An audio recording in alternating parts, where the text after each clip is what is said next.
In biology, species over time adapt to changing environments, variables, circumstances. The ones that don't adapt lose viability and their populations decline. And eventually they disappear. PvP games aren't really that different, especially live service ones. The meta changes, the maps change, players change, and if you refuse to adapt, you die. Not literally, but your performance does, your consistency does, your ability to compete does. And I think that's where a lot of people get stuck. Ego. I say this a lot, I build players, not egos. Because ego only gets you so far before it starts becoming self-destructive. You see it all the time in PvP. If you use meta weapons, you're boring, you're unoriginal, you're a sweat. If you use off-meta and you start doing well, you're cringe, you're broken, you're unfair. So which is it? At some point, people stop wanting adaptation and start wanting familiarity. A lot of players don't actually want competitive environments.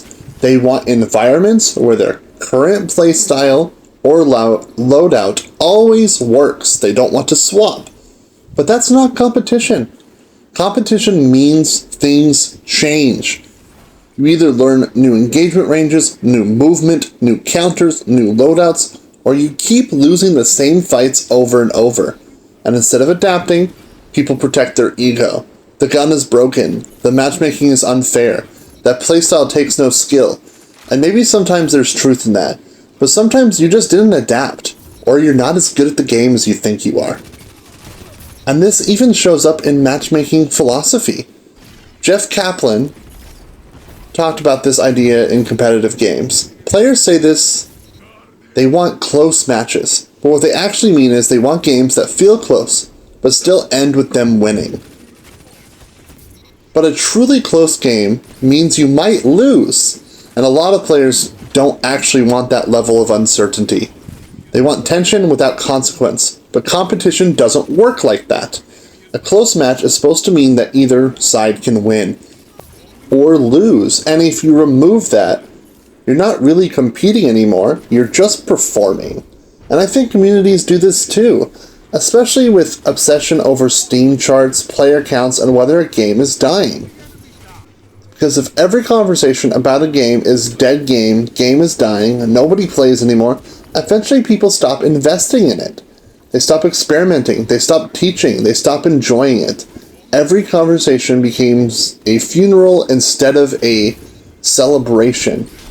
And yeah, games can decline, that happens, but all you ever do is focus on the negative parts. Eventually you train yourself to stop seeing what made you enjoy the game or experience in the first place. And I think people struggle with losing now.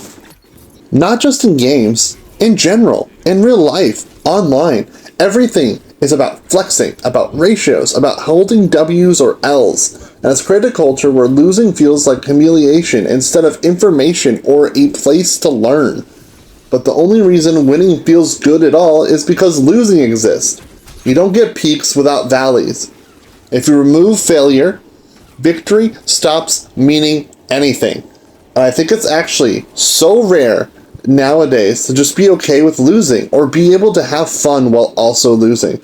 To be able to say, yeah, I got outplayed there, or maybe I overextended, or I was out of position, or maybe my loadout was the problem. Because that's what actually creates growth. Ego avoids that, because ego turns every loss into identity damage. And this is where Stoicism actually fits into PvP more than people think. You don't control the meta, you don't control the matchmaking, you don't control what weapons other people use, you control your response to that stimuli. That's it. And the moment your ego becomes more important than adaptation, your growth stops. Because adaptation requires humility. It requires being willing to admit what I'm doing right now isn't working. And most people would rather protect their pride than improve. That's exactly why I built the pond. I've spent years coaching people, helping players improve, helping people actually understand PvP instead of just complain about it. And what I've noticed is simple. The people inside the community enjoy the game way more than the people outside it, who are constantly focused on negativity. Because when your identity isn't tied to winning every single fight, you can actually learn. You can actually have fun. You can experiment. You can lose without spiraling. You can improve without ego getting in the way. And that changes everything.